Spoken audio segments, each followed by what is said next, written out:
Before we begin, do something strange. Look at your own hand, not to admire it, but to question it. Is it really there?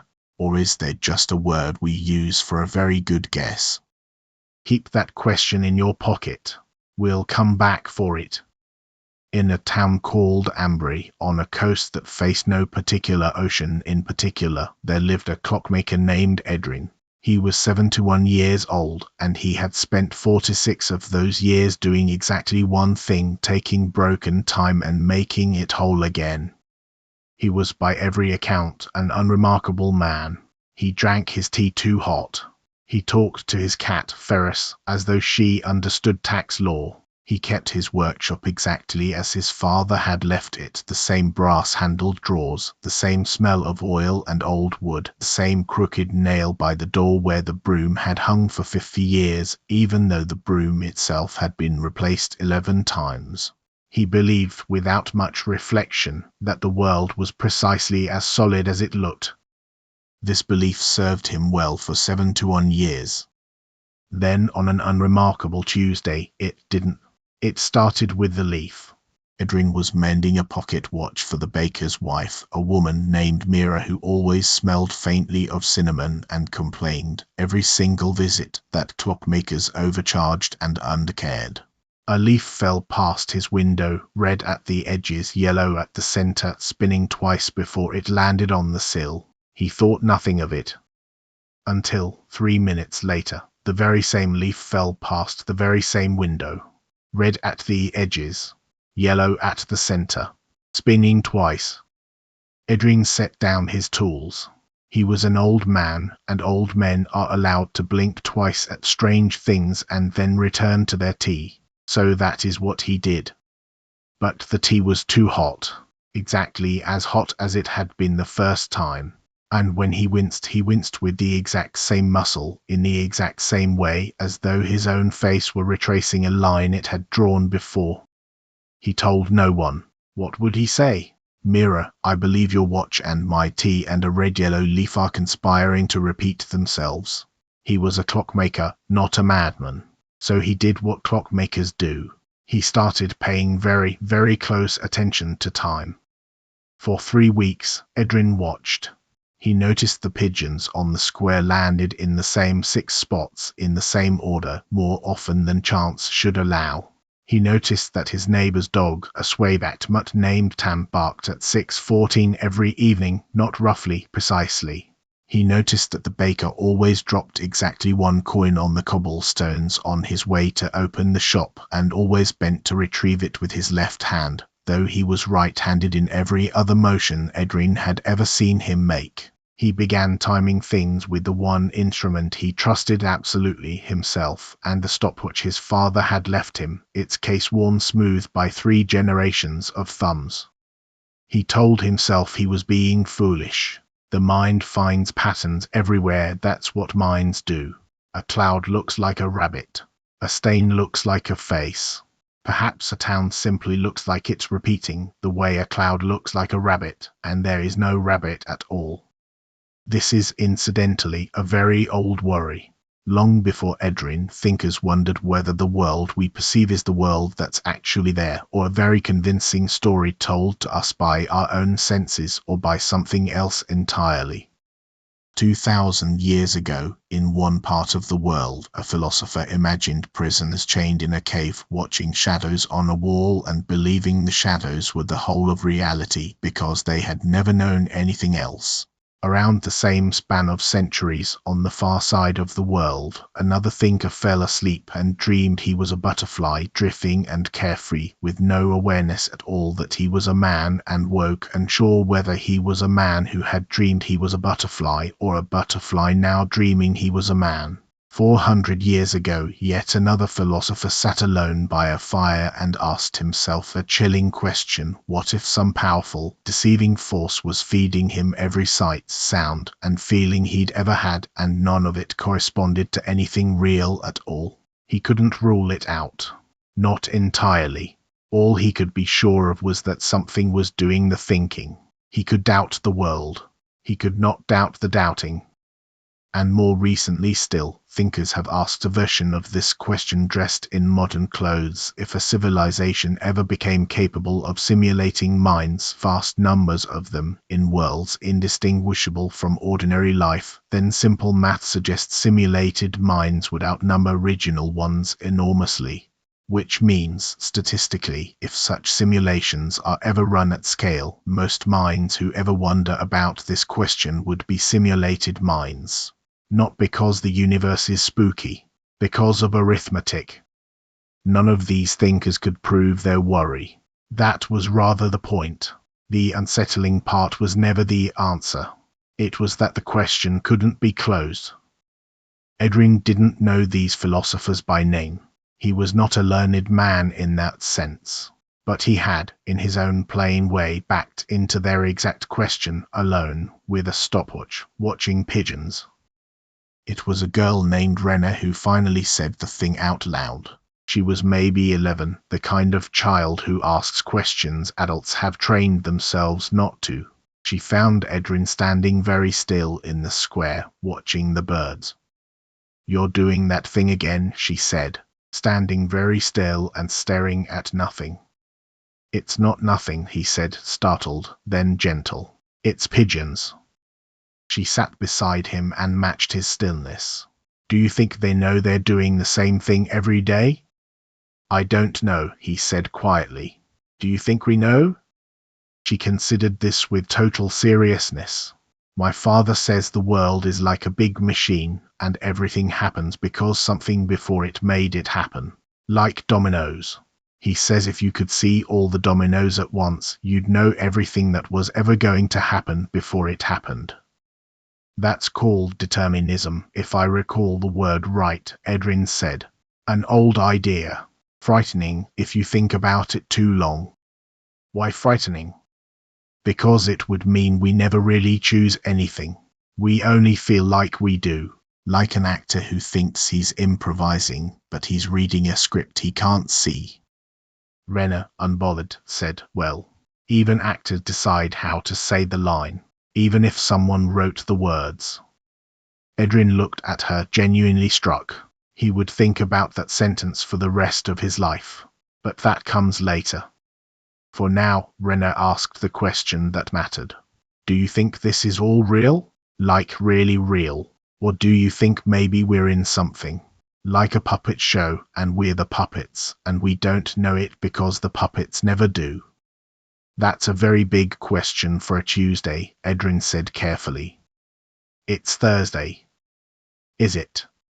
Tilda. René's father was a fisherman named Corvin, broad-shouldered and sun-cracked, a man who did not have patience for things he couldn't haul in with his hands.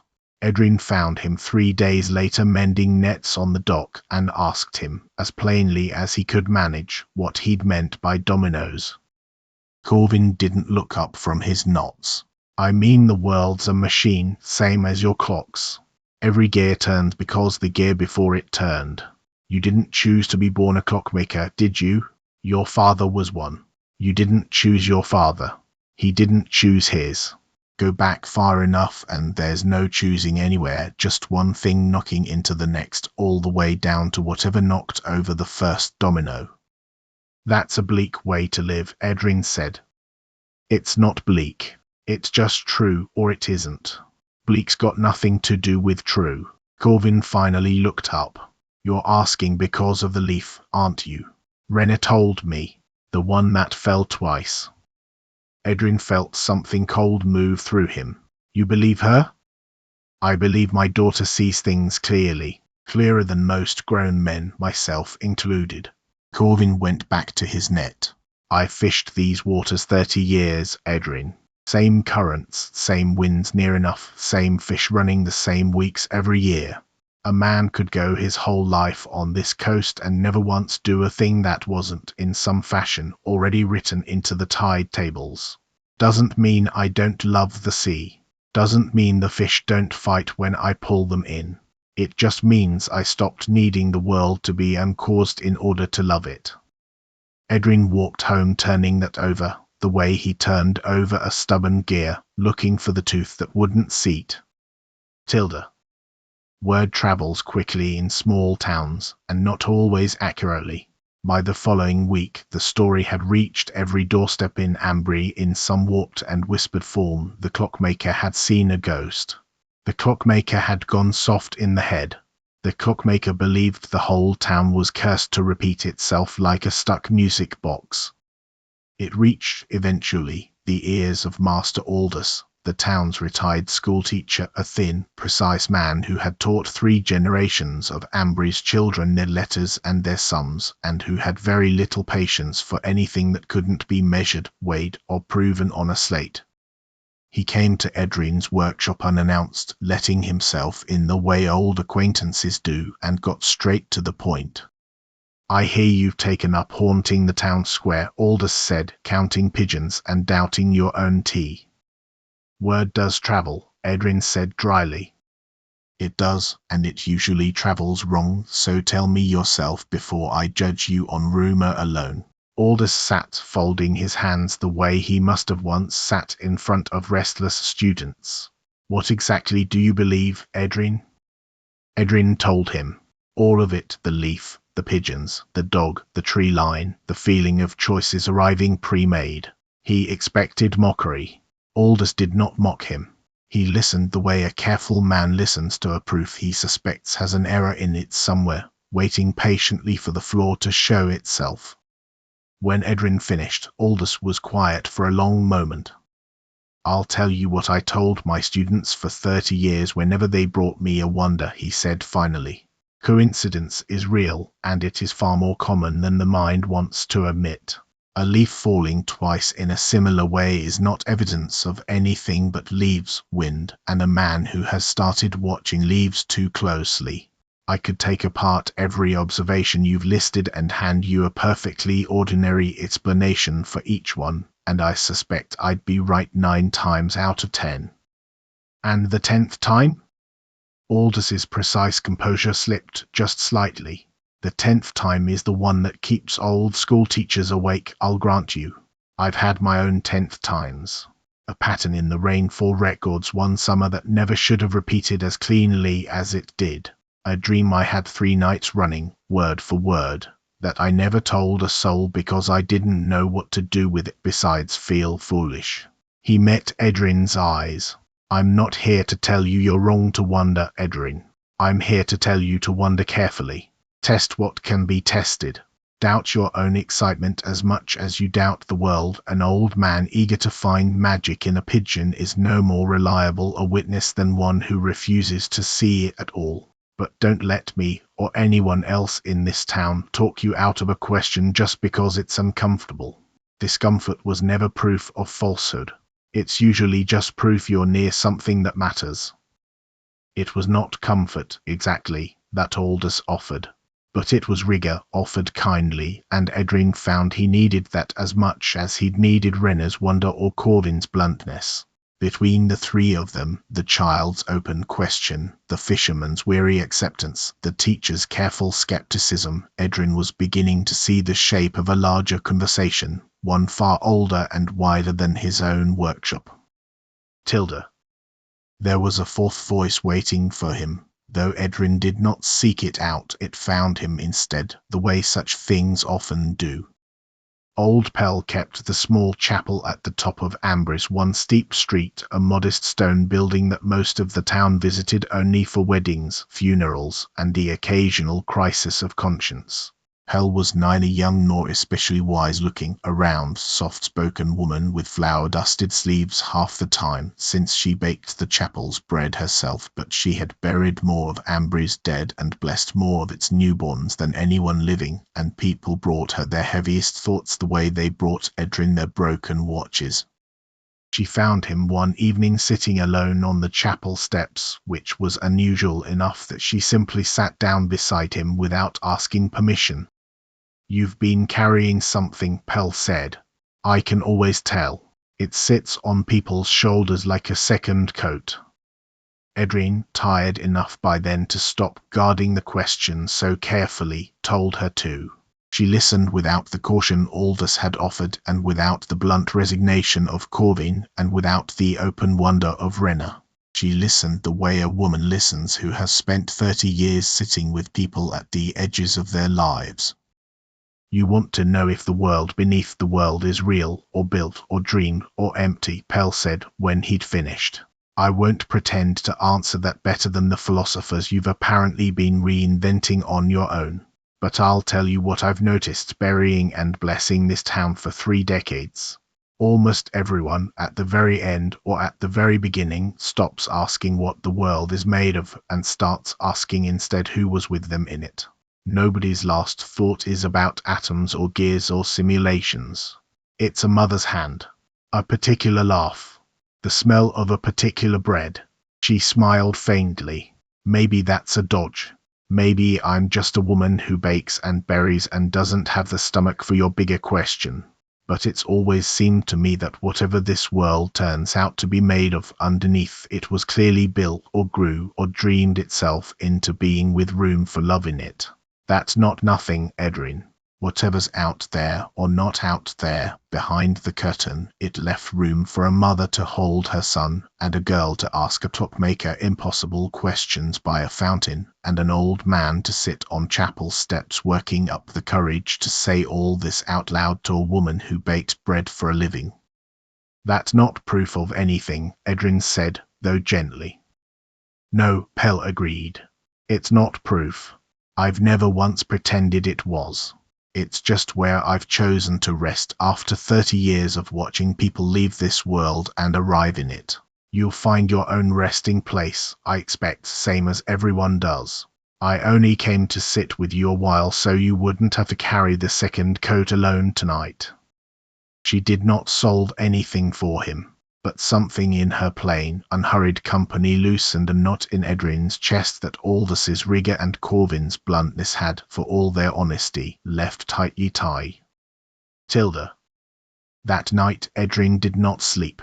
Instead, he did the only thing that made sense to a man who had spent his life inside the workings of clocks. He went looking for the seams. He walked to the edge of town, past the last house, past the last lamppost, to the place where the road simply stopped. He had walked this road 1,000 times and never once wondered what lay past the tree line. Tonight he wondered. He did not find a wall. He did not find a glitch, or a flicker, or an error message hanging in the air like something from a story about computers. Real life, Edrin was beginning to suspect, would not be so obliging. What he found instead was simpler and stranger. He found that he couldn't quite remember deciding to stop walking. He stood at the tree line and realized he could not recall a single moment in 71 years where he had watched himself make a choice from the inside, the way you'd watch gears turn. Choices simply arrived, already made, wearing the costume of having been chosen. Was that proof of anything? No. It was proof of nothing at all, but it was the same feeling Corvin had described, the domino feeling, and it was also, somehow, the same feeling as the leaf falling twice, as if the world were not being lived so much as replayed smoothly, expertly, so well crafted that the seams never showed because seamlessness was the entire point. Edrin sat down on a stone by the tree line and, for the first time since he was a boy, allowed himself to really ask the question all the way down. What if none of this is what it appears to be? What if I am a mind inside something else's design, a simulation, a dream, a story, a cave wall, and everything I have ever touched, tasted, or loved is a kind of shadow? He sat there long enough that the cold got into his knees, and longer still after that. And somewhere in that long, cold sitting, without quite meaning to, he fell asleep. Tilda. He dreamed that night of being a moth. Not metaphorically, he was a moth, small and pale, drifting through the workshop he knew so well, seeing it now from below, from the ceiling, from angles a man never sees his own life from. He beat against the lantern glass, drawn to the warmth, feeling no particular alarm at having 6 legs instead of 2, no memory at all of ever having been a clockmaker, a husband, an old man with aching knees. It was, in the dream, simply what he was and had always been, and the moth Edrin felt no lack in it.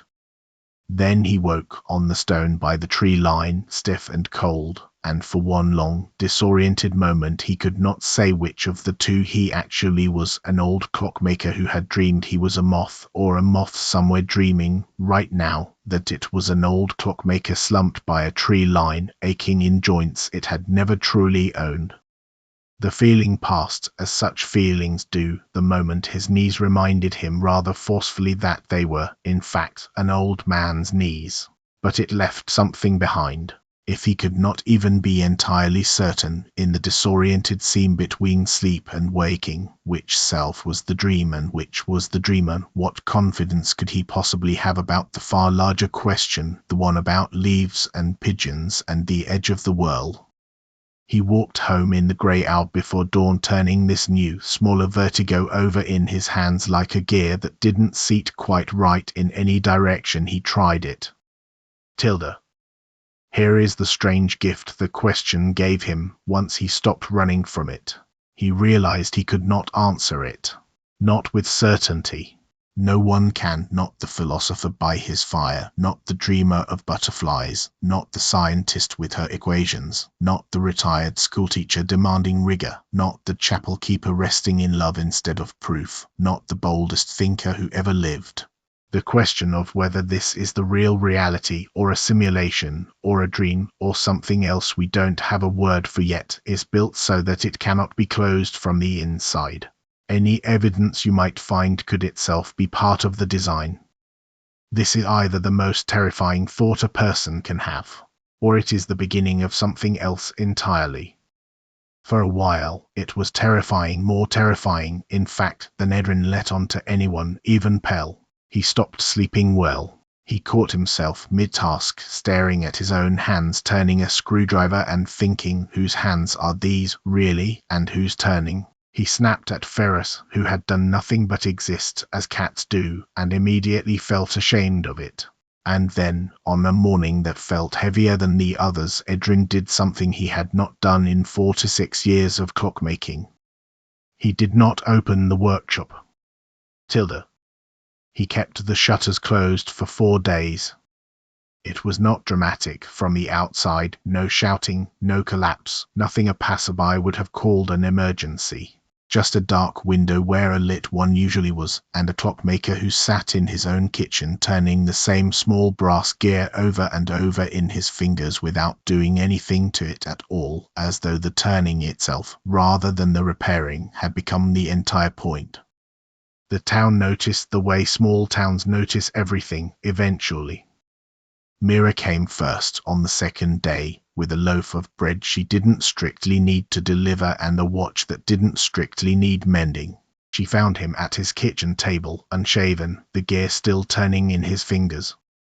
"You've gone quiet," she said, setting the bread down without comment on the state of him. "Quiet like a well nobody's drawn from in a while. Talk, Edrin, even if it's nonsense. I'll take nonsense over this silence."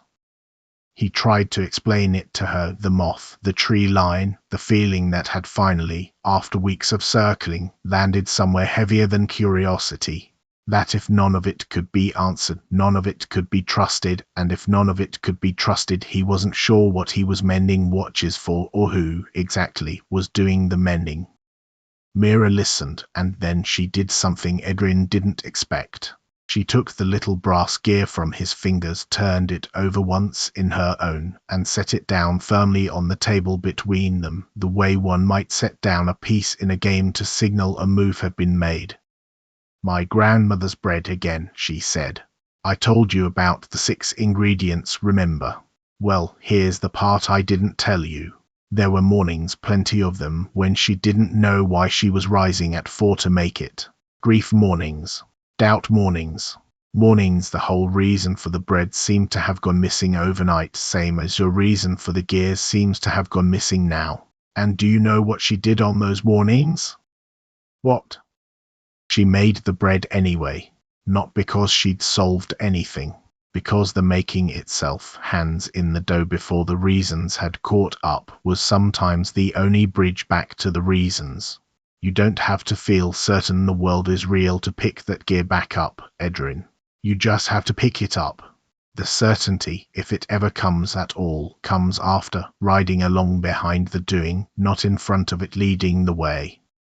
Corvin came on the third day, saying almost nothing at all. He simply sat with Edrin an hour, mending a net he'd brought along out of habit, and let the silence between them be a companionable one rather than an empty one, which was its own kind of argument against despair. And on the fourth day it was René who came, small and fierce, planting herself in his doorway with her arms crossed in the exact posture her father struck when he'd decided something and would not be moved from it. "You're being unfair," she informed him. Edrin, despite everything, nearly smiled. "Unfair to whom?" "To the watches," she said, with perfect 11-year-old logic. "They are broken and they are waiting, and they don't care whether the world is a puppet show. They just want to tell the right time again. You don't have to know if you're real to fix them. You just have to fix them. That's the whole job, isn't it? Fixing broken things whether or not you understand everything underneath them." It was, Edrin realized, almost exactly what Mira had said, and almost exactly what Corvin's silent hour had said without words, and almost exactly what Pell had meant about resting places, all of it arriving from four entirely different mouths at the same small, sturdy truth that a person need not answer the largest question in order to keep faith with the smallest, nearest task in front of them. He opened the shutters that afternoon. The light came in exactly as it always had. Ferris stretched in the southern warmth of the windowsill, entirely unbothered, as cats are, by questions cats have the great good sense never to ask. "Tilda." A week later, a travelling tinker passed through Ambry, the kind who moves through every town eventually, selling ribbons and rumours in equal measure. He set up near the fountain, and when he saw Edrin's workshop sign, now lit again, he ambled over with the easy confidence of a man who has talked his way through 100 towns before this one. "A clockmaker," the stranger said, examining the brass gears hanging in the window. "Then you'll appreciate this. Have you heard the puzzle of the ship?" Edrin admitted he hadn't. "There was once a ship," the stranger said, settling onto a stool uninvited, "sailed by a hero, kept in the harbour long after his death, as a monument. But wood rots. So, plank by plank, over the years, the town replaced every board, every mast, every nail, until, decades later, not one original piece remained. The question is it still the same ship?" Edrin considered it seriously, as he considered everything. "I'd say no. It's a copy standing in the old one's place." "Many would agree with you," the stranger said, delighted. "But here's the crueler half of the puzzle. Imagine someone collected every discarded plank as they were replaced and secretly rebuilt the original ship board for board in a shed nearby. Now there are two ships. One has all the original matter but none of the continuous history. The other has all the history, the unbroken story of being maintained and sailed and named, but none of the original matter at all. Which one is the ship the hero sailed?" Edrin found he had no answer. "Nobody does," the stranger said cheerfully. "That's rather the point of philosophy, in my experience, not to hand you answers, but to hand you better questions, and let you carry them instead of the worse ones you had before." He tapped the brass gear hanging in the window. "You've replaced every part of that clock a dozen times over the years, I'd wager. Springs, hands, the little glass face. Is it the same clock your father gave you, or a very good story you tell about a clock?" "Both, I think," Edrin said slowly. "Or neither. Or the question doesn't split as cleanly as we want it to." The stranger grinned, tipped an imaginary hat, and moved on to sell ribbons to Mira, leaving Edrin alone with a thought he hadn't asked for and now couldn't put down, that he, too, was made of parts replaced 1,000 times over, memories half rewritten, skin cells shed and regrown, opinions revised so many times the boy he'd once been would hardly recognize the old man at this bench. If a ship could be questioned this way, so could a self. So, perhaps, could a world. "Tilda." Edrin walked home that evening, tired but calm, not defeated. Changed. He made tea. It was too hot. He winced the same wince as before, but this time, instead of dread, he felt something closer to tenderness. Because he realized, even if this wince was written into him by something vast and unseen, a simulation, a designer, dominoes stretching back to the start of time, it was still his wince. It still hurt exactly as much. The tea was still, in every way that mattered to his tongue, hot. A philosopher once imagined a machine that could give you any experience you wanted, perfect joy, perfect love, perfect meaning for the rest of your life, if only you'd plug in and never come out. And he asked, would you do it? Most people, when they really sit with the question, say no. Not because the pleasure wouldn't feel real. It would. But because they want their joy to be connected to something, to have actually painted the painting, actually loved the person, actually lived the life, rather than merely experience the feeling of having done so. Edrin thought about this for a long while, turning a small brass gear between his fingers. He thought maybe that's the wrong way to ask it. Because if he was in fact a mind inside some larger design, the actual painting and the actual loving would still be happening from the inside to him. The love he'd had for his late wife did not become a lie the moment he questioned what love was made of. The town of Ambry did not become worthless the moment he questioned what a town was made of. A clock does not stop keeping real time just because you've realized it's made of gears rather than magic. A ship does not stop being a ship in the way that matters to the sailor standing on its deck just because philosophers argue about its planks. A moth does not stop feeling the warmth of the lantern, whether or not it remembers, on waking, that it was ever anything else. And bread, Mira's grandmother had understood long before any of them, does not need its baker to feel certain of anything at all in order to rise. What Edrin arrived at slowly, the way an old man arrives at most things, was not an answer to the question. It was a kind of peace with the question. He would never know, with certainty, what lay beneath the world, whether it was atoms all the way down, or code, or the mind of something vast and sleeping, or nothing beneath at all, just world all the way through, or something with room enough in its design for love, as Pell believed. But he noticed something. The not knowing hadn't changed how the tea tasted, or how Ferris fell asleep on his lap, or how much he loved fixing broken things and making them whole. Tilda. René found him at the fountain again, in the late afternoon light. Did you figure it out? She asked. Whether it's all real? No, he said, smiling, tired, at peace. Oh, she said, disappointed. But I figured out something better, I think. What's that? It doesn't matter whether the puppet show is real, René. What matters is that I'm real to myself, right now, feeling this sun on my face and this ache in my knees. Whoever or whatever is behind the curtain, if there's anyone there at all, they don't get to decide whether this moment counts. Only I get to decide that. That's a strange thing for a clockmaker to say. Edrin laughed genuinely for the first time in a long while. I've had a strange month. She sat with him a while, swinging her feet, watching the pigeons land in their 6 familiar spots.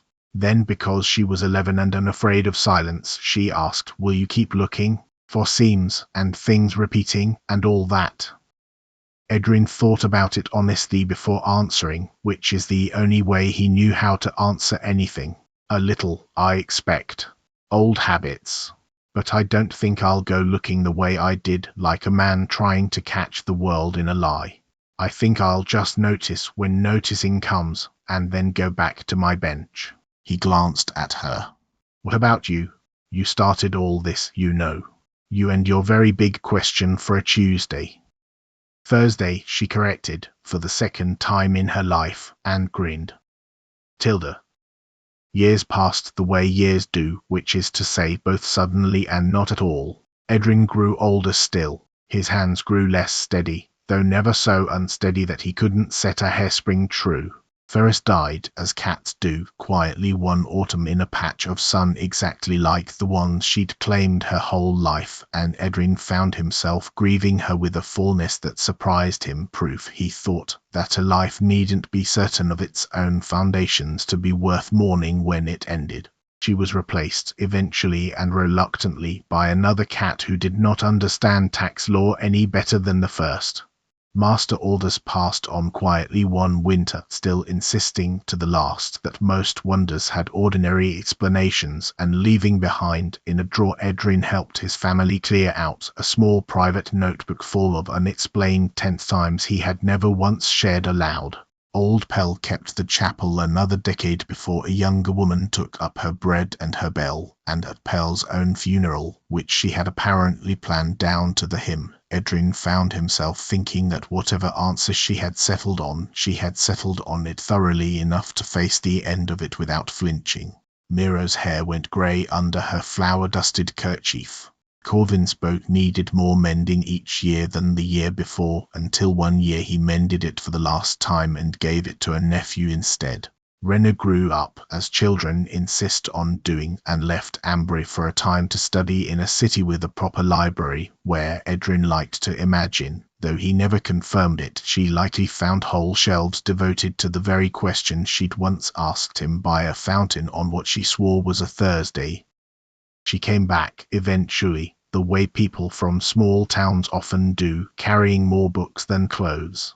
She found Edrin's workshop smaller than she remembered, and Edrin himself smaller too, in the particular way old men become smaller without ever seeming diminished. He was mending a pocket watch when she walked in, and he looked up as though no time had passed at all. "Did they teach you the answer?" he asked without preamble, exactly the way she once might have asked him. "In your city? In your books?" René laughed and sat across from him at the bench, the way she used to sit beside him at the fountain. "They taught me the question has 100 names, and none of the names come with an answer stapled to the back. Cave walls, deceiving demons, butterflies dreaming they're men, or men dreaming they're butterflies, dominoes, simulations built by minds cleverer than ours, ships with all their planks replaced. Nobody's found the seam. Nobody's caught the world repeating a leaf." "Did that disappoint you?" She considered it, the way she'd once considered pigeons. "No," she said finally. "I think it did the opposite. I think it's the most honest thing anyone ever taught me, that some doors don't open, no matter how carefully you knock, and the wisest people I met were the ones who'd stopped needing them to. There was a teacher there, actually, sharp as anything, who reminded me a little of Master Aldous. She used to say that a mystery you can't solve is not the same as a mystery you should stop respecting. You keep testing what can be tested, and you stay humble about the rest." Aldous would have liked her, Edrin said, and meant it. René glanced around the workshop, the same brass-handled drawers, the same crooked nail by the door, the new cat curled disdainfully in the old cat's favourite patch of sun, and something in her face shifted, gentle and a little sad and a little glad all at once. "I want to learn this," she said. "Properly, I mean. Not just fixing watches. The whole of it, the way you see a broken thing and know, somehow, exactly where the fault is hiding." Edrin studied her for a long moment, the girl who had once asked him the biggest question of his life on what she swore was a Thursday, now a grown woman asking him something smaller and, in its own way, just as large. "Then pull up a stool," he said. "I'll show you where the fault usually hides. And somewhere along the way, if you're patient, I expect you'll find the rest of it hiding in the same places." She pulled up a stool. "Tilda." Edrin lived another dozen years after that, mending clocks alongside René until his hands finally grew too unsteady for the smallest springs, at which point he simply supervised from a chair by the window while she did the delicate work, the way his own father must once have supervised him. He died on an ordinary evening in his own bed, with the shutters open and the last of the sun coming through, and Ambry buried him with the same plain, unhurried care Pell had once shown him on the chapel steps. René took over the workshop exactly as everyone had somehow always known she would. She kept the same brass-handled drawers. She kept the crooked nail by the door and, eventually, its 12th broom. And on an unremarkable Tuesday, many years later, a small girl found her standing very still in the square, watching the pigeons land in their same 6 familiar spots, and asked her, with the particular fearlessness only children seem to carry into the world, whether she thought any of it was real, or whether they were all, perhaps, living inside someone else's very long and very patient dream. René sat down beside the girl at the fountain's edge, feeling the sun on her face and the same old ache beginning, right on schedule, in her knees, and answered the only way she had ever learned how. "I don't know," she said. "Nobody does. But let me tell you about a leaf that fell twice, once, a long time ago, and an old clockmaker who taught me the only thing about that question that ever really seemed to matter. We opened by asking you to look at your hand and wonder whether it was really there. We still don't know the answer. Neither did Edrin, not even at the very end of his long, ordinary, well-mended life. Neither, honestly, does anyone, not the philosophers who first asked, not the dreamers of butterflies, not the scientists still asking today, not the retired school teachers with their private notebooks of tenth-signs, not the chapel keepers resting in love instead of proof, not the clever minds who may, this very moment, be running the numbers on whether we are the counted or the counting. It may be the one question human beings are built to ask and never built to answer. But maybe that was never really the point of asking it. Maybe the point was always this: to notice for once how strange and unearned it is that there is any experience happening at all, that something is aware, seeing colour, feeling warmth, loving another mind enough to worry it might be a puppet too, and loving it anyway. That a whole town full of ordinary people, each carrying some private tenth-time of their own, could stand together in a market square, or sit together on chapel steps, or bring bread to a darkened window, and comfort one another simply by admitting they'd wondered the same impossible thing. That the question, whatever else it is, seems built to be handed down gently from one generation to the next by a fountain, on a day that might have been a Tuesday or might have been a Thursday, and it hardly matters which. Simulated or not, designed or accidental, base reality or shadow on a wall, original planks or replaced ones sailing on regardless, dreamer or dreamed. Something is here, something is asking. And somewhere, right now, someone is bending down to look more closely at a broken thing, trusting that it can be made whole again, whether or not they ever learn what it was made of underneath. That, Edrin decided, on a Tuesday that may well have been a Thursday, was reason enough to keep the tea kettle on. And it was reason enough, generations later, for someone else to keep it on after him.